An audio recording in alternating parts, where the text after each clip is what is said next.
স্ত্রীর অনুমতির অপেক্ষা না করেই ফিরোজ এগিয়ে গিয়ে ফোনটা ধরলো।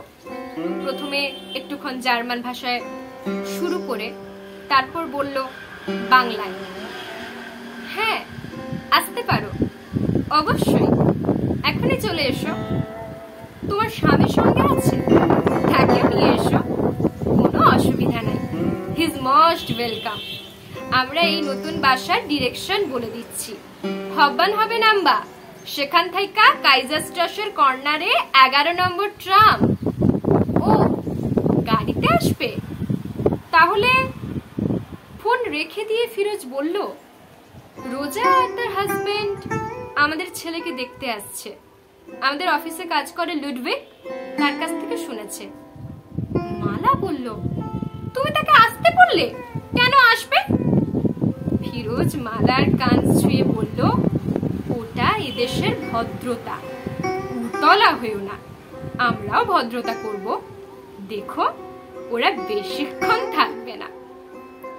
মালা তবু ভুরু কুঁচকে রইল। বাচ্চার দিকে মুখ ঝুঁকিয়ে বলল, নজর দিতে আসছে।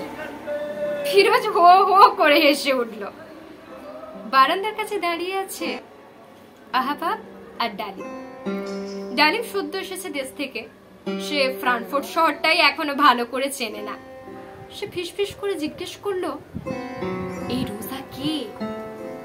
আহবাব বলল, রোজা আগে ফিরোজের স্ত্রী ছিল, 1 বছর পর ডিভোর্স হয়ে গেছে। মালার সঙ্গে ফিরোজের বিয়ে হয়েছে মাত্র 2 বছর আগে। ডালিম অবাক হয়ে বলল, আগের বউ? সে আসতে চায় কেন? তার এখনকার স্বামীকে সঙ্গে নিয়ে আসবে। আহবাব বলল, হে দেশে এটা কিছু অস্বাভাবিক না। রোজার সাথে ফিরোজের তো ঝগড়া মারামারি হয় নাই, মিউচুয়াল ডিভোর্স।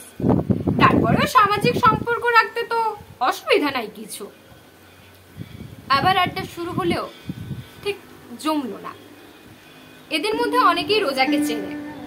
4-5 বছর আগে এই ফিরোজের বাড়িতে কোনো পার্টি হলেই রোজা হইচই করে জমিয়ে রাখত। দারুণ প্রাণবন্ত মেয়ে রোজা। তার সঙ্গে ফিরোজের ছাড়াছাড়ি হয়ে যাওয়ায় বন্ধুরা অনেকেই দুঃখিত হয়েছিল।